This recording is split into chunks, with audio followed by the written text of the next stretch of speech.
Where are you going, Holmes? Have you been invited somewhere? We have been invited, Watson. We have. Where to? To the Baker Street Irregulars' annual dinner. They sent us an invitation. It is on the table. A dinner? How could those street urchins afford anything like that? I can't understand your interest in them, Holmes. They're dirty. They wouldn't hesitate to steal your wallet. Watson, you should be excited. It is a secret dinner. Its location changes every year. Read the menu. Sounds mouth-watering. All right. We, the secret police of Baker Street, invite you, Sherlock Holmes, and Dr. Watson to our annual dinner. Menu, entree, frozen rat head salad. Is this a joke? Not at all. Pray continue. Main course, sow's udder in Danny Nutcracker's way. Sounds disgusting, Holmes. Hedgehog goulash. Street turnips in homemade juice. And it goes on. I can hear them on the stairs now. Oh, we can't go there. We can't eat that. Watson, you'll hurt the feelings of those poor children. We have to go. Oh, Mr. Holmes. It is fine, Mrs. Hudson. Mr. Holmes! Wiggins, Dr. Watson is getting ready. He will be delighted to join us. You don't look well, my young man. Is there something wrong? Don't tell me the dinner is cancelled. Mr. Holmes, it's my brother Leighton. He's in a prison cell. They say he's killed 2 men. You have to help us, Mr. Holmes, because I know he didn't do it. Where is he now? From what I've heard, they took him to the yard, and they gave him a good beating already. You know what they're like. They'll hang him. They won't look any further. Holmes, we have to help him. Well, and forget about the dinner. Wiggins, I'll take the case. You're fantastic, Mr. Holmes. I'll be waiting for you at the crime scene. You'll be there, right? It's on Half Moon Street in Whitechapel. Very well.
Holmes, poor little Wiggins needs our help.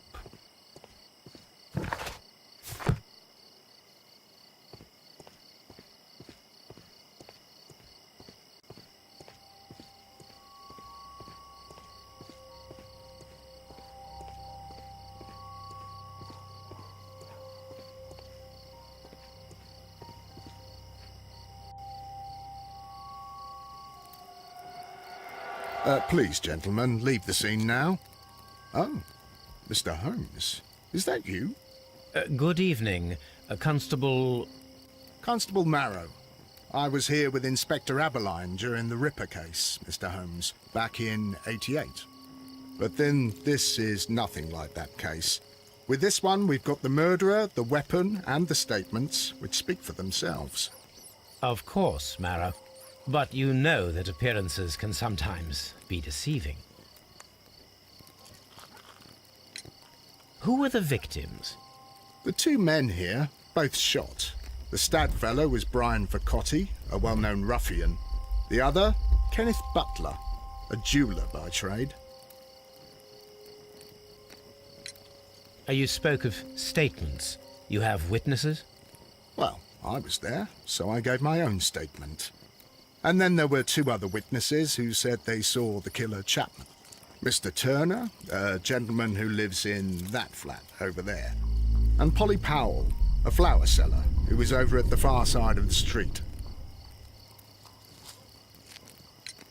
So, Constable Marrow, I should be delighted to hear your testimony. I was standing at the north side of Half Moon Street. That was the side that you came from. But you would have been unable to observe this part of the street, where we are standing now.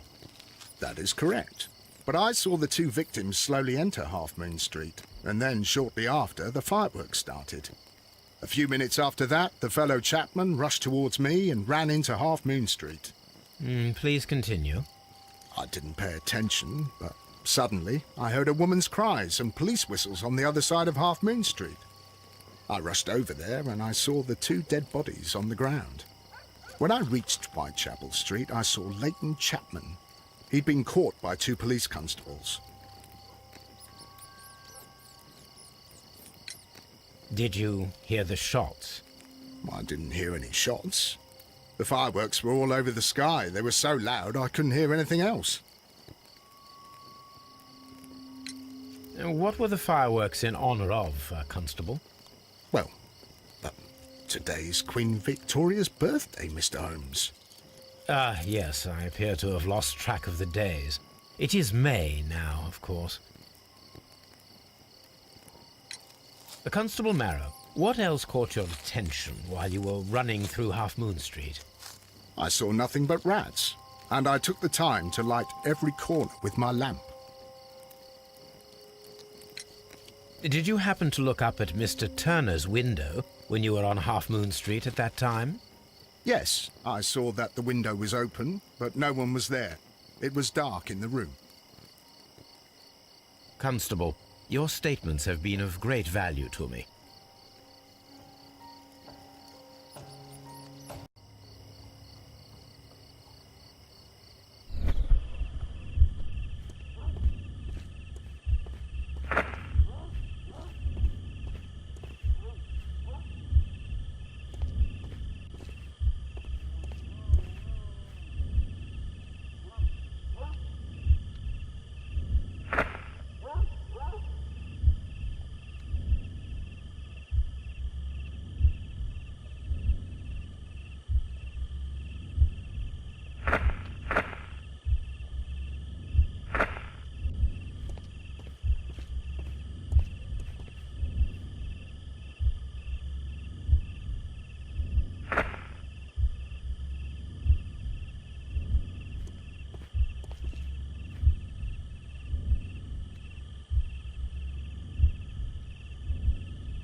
No, it didn't happen this way.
No, it didn't happen this way.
So Mr. Turner used a book to hide an object that he found on Kenneth Butler's body. The question is, what did he find?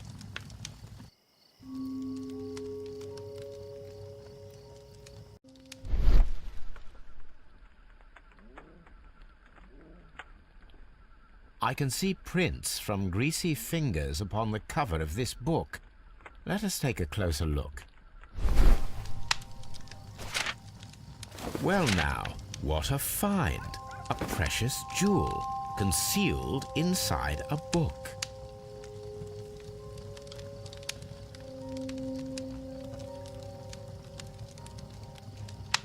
A bracelet with a unique ram's head design, a distinctive feature of ancient Grecian artifacts, probably of the Hellenistic era.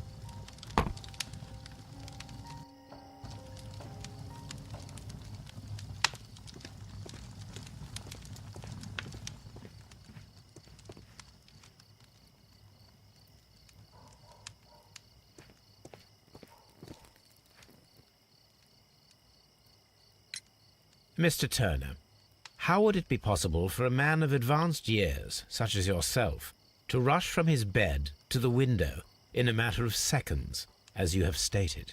Well, I'm able to move very quickly, despite my age. And when the situation requires it, Mr. Holmes.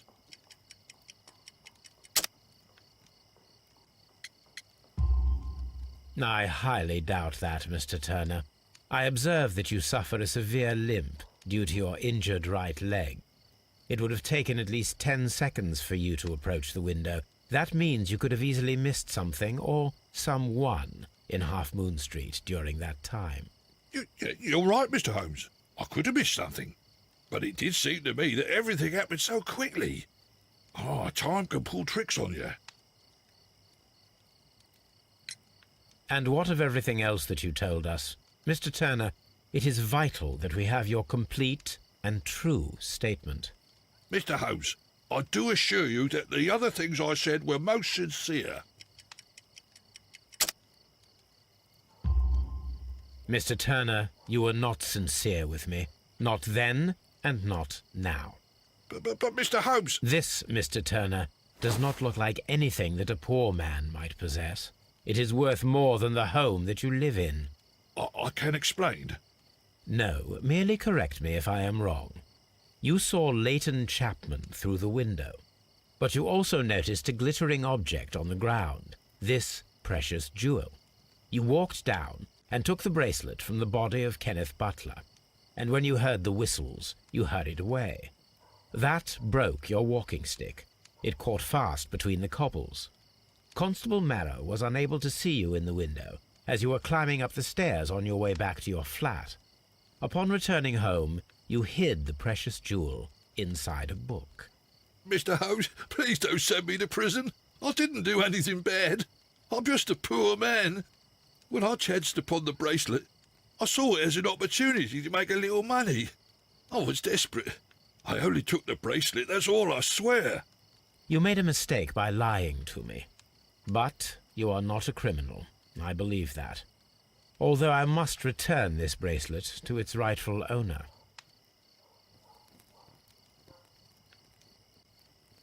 That's why it's better to stay at home at night.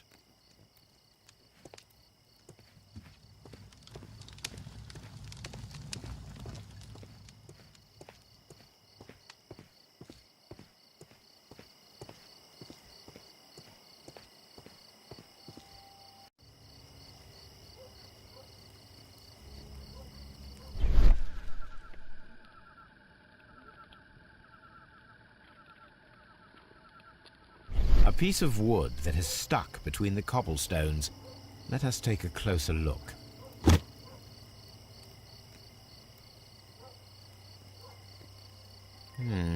This shard of wood is quite new.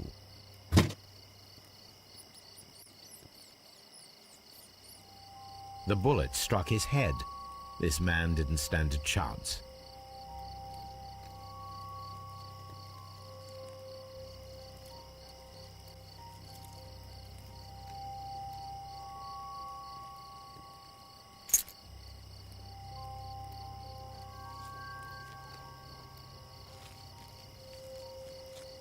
This is an ordinary key. I wonder what kind of door it opens.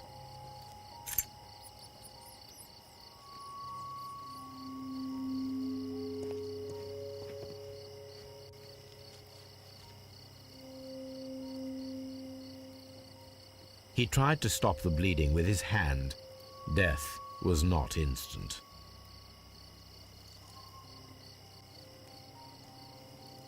The bullet penetrated his stomach, a dreadful wound.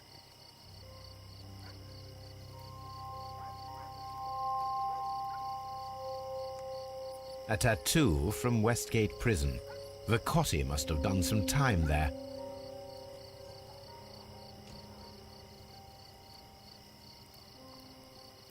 Brian Vercotti suffered greatly. What a terrible way to die.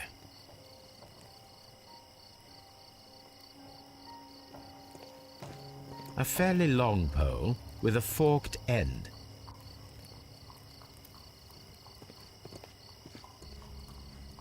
I'm always wondering what's on your mind, Holmes. It would be my pleasure to assist you with your investigation, Mr. Holmes.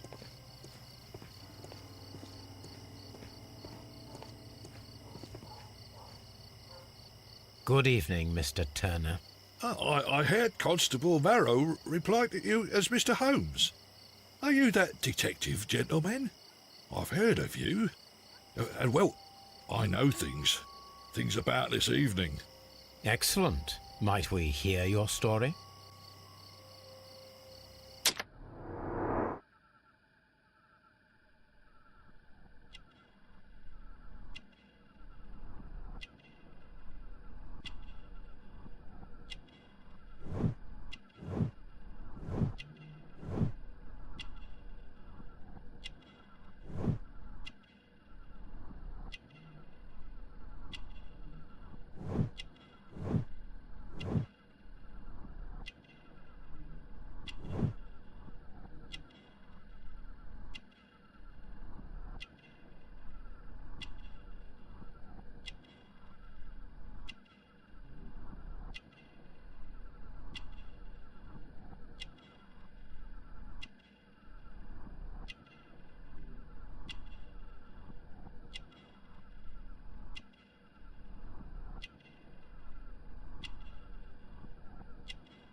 Could you tell us everything that you may have seen or heard?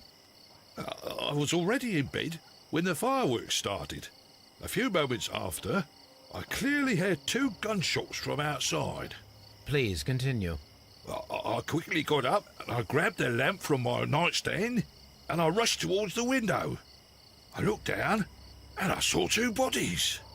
And there was a man with a gun who was standing nearby. Where exactly? Well, near this body.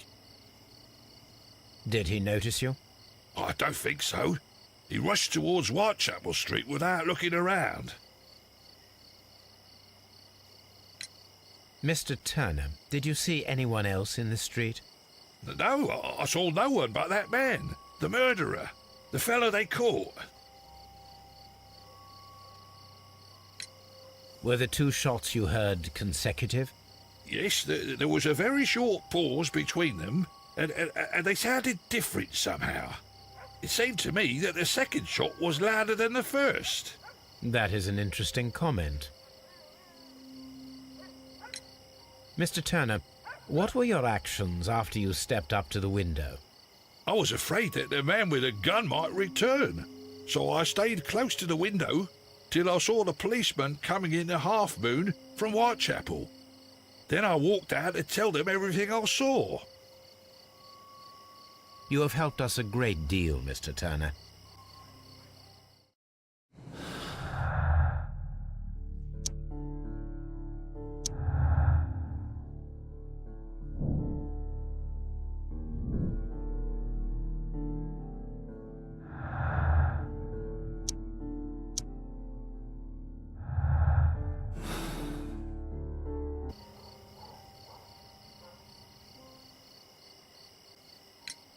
Mr. Turner, you have stated that you remained close by your window after the crime. Is that correct? Oh, yes, Mr. Holmes. I stayed at my window until the policeman arrived to examine the dead bodies.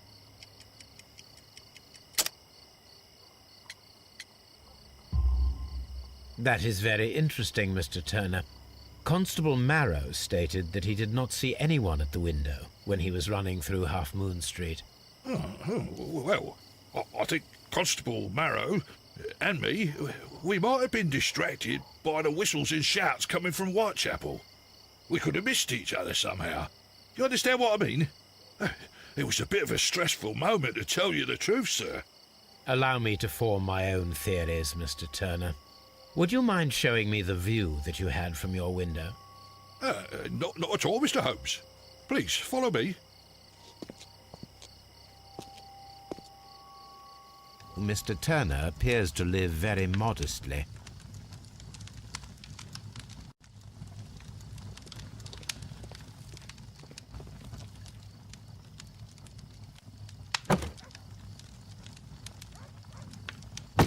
A perfect match. So, Mr. Turner broke his stick when it became stuck between the cobblestones. He did not mention that he was so near to the victims.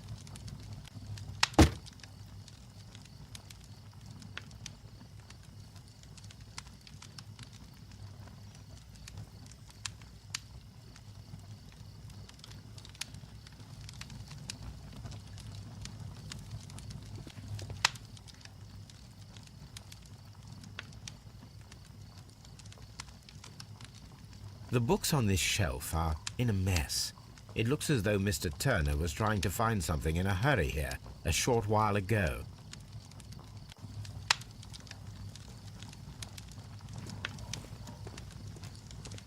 Mr. Turner was roused from his bed by the sound of gunshots.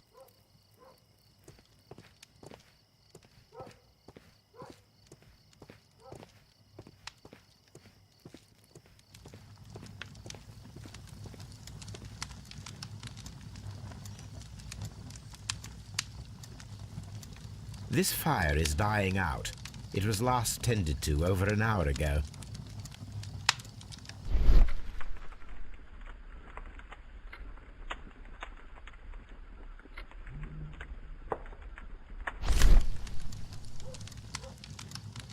The papers are almost entirely burned.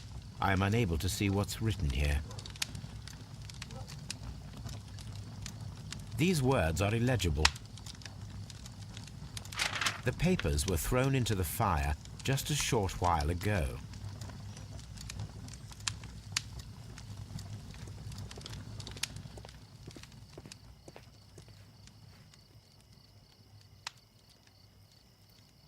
This kitchen knife is quite sharp.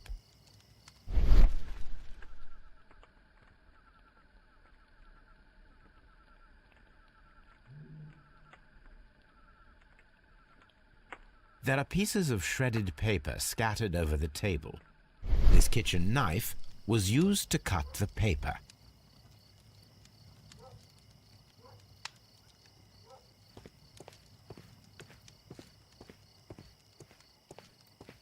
Anything else you would like to know, Mr. Holmes?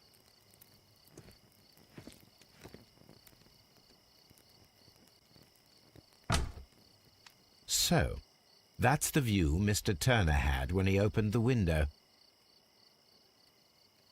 The dead body of Kenneth Butler. Brian Vercotti's contorted corpse. Mr. Turner had a perfect view of the crime scene. He saw the bodies clearly, and Leighton Chapman standing over them.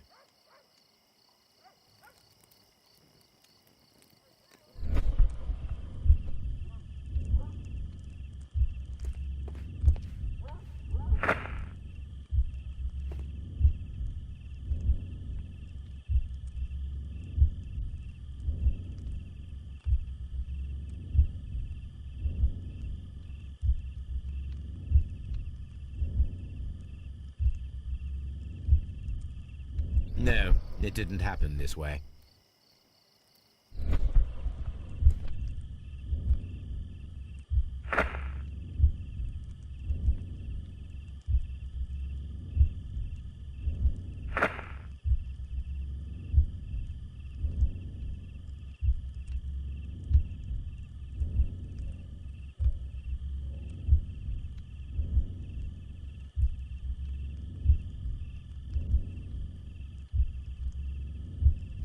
No, it didn't happen this way.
No, it didn't happen this way.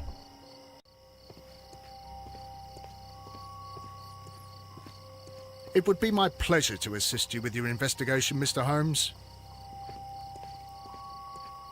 I'm always wondering what's on your mind, Holmes.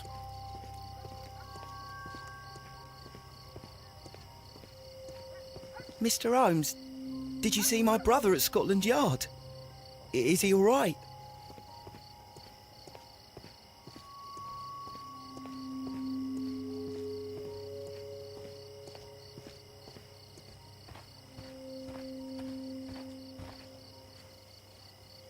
Mrs. Powell? What do you want? My name is Sherlock Holmes. I'm assisting the police with their investigation of the crime that took place this evening. Well, I've already gave my testimony, but very well. Could you tell us everything that you may have seen or heard? Yes. I was selling my flowers as usual, and then the fireworks began, in honour of Queen Victoria. I enjoyed those. But then, all of a sudden, a young lad ran out of Half Moon Street and stopped just by me. He had a gun in his hand.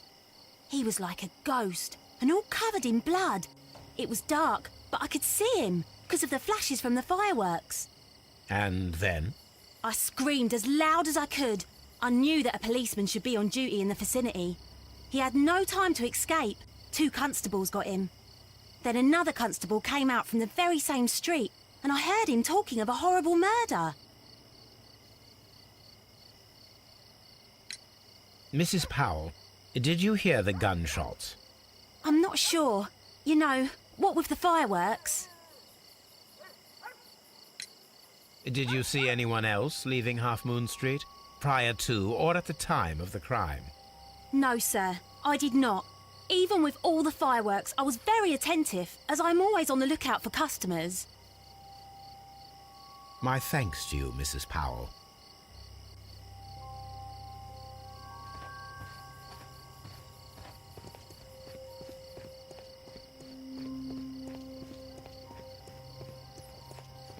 It would be my pleasure to assist you with your investigation, Mr. Holmes. I'll do anything to save my brother, Mr. Holmes.